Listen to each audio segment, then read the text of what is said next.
और इसलिए यहां विदुर जी सावधान करते हैं कि देखो, जब जीवन के अंदर ऐसे प्रलोभन आवे तो अपने मन को तैयार कर लेना, क्योंकि इंसान की परीक्षा और इंसान जीवन में क्या अनुभव लेके सीखा है उसकी परीक्षा ही तब होती है जब जीवन में ऐसी कोई कमजोर क्षण आती है।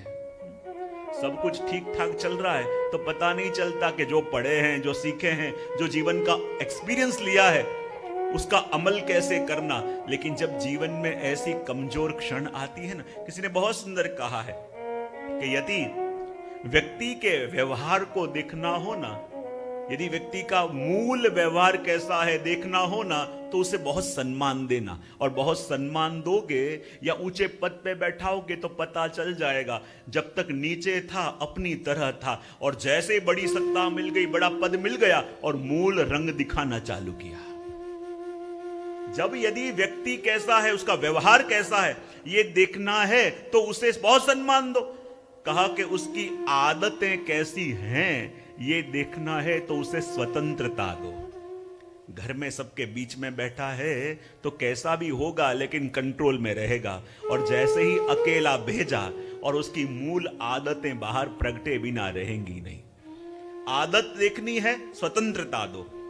उस व्यक्ति की नीयत देखनी है तो उससे थोड़ा कर्ज दो, लोन दो। उसकी नीयत कैसी है ये देखना है तो उसे कर्ज दो, और यदि व्यक्ति के गुण देखने हैं तो उसका संग करो। थोड़े दिन रहोगे पता चल जाएगा कि बाहर कुछ है और अंदर कुछ है।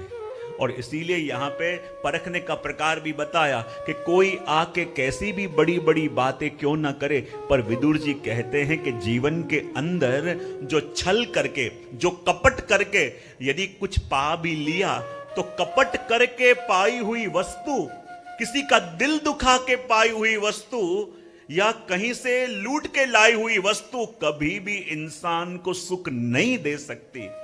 करता वो है लेकिन भुगतना उसकी संतति को पड़ता है, आने वाली पीढ़ियां भुगती रहती है। ये ऐसी वस्तु है। इसलिए जीवन में मैं हमेशा कहता हूं, ये दो वस्तु से हमेशा डर के रहो। एक तो किसी के हक की वस्तु मत लो, और दूसरा किसी की हाय मत लो। ये दो वस्तु से जीवन में हमेशा डर के रहो। ये वस्तु ऐसी है इंसान को कहीं से कहीं एक सेकंड में ले जाती है, पता भी नहीं चलता। और इसलिए यहां सावधान कर रहे हैं विदुर जी धृतराष्ट्र को कि जो पांडवों की संपत्ति तुम छल से छीन लेना चाहते हो उसका मोह हटाओ, क्योंकि छल से मिला हुआ तुम्हें यदि बहुत सुख दे देगा ऐसा मान रहे हो तो ये तुम्हारा ब्रह्म है।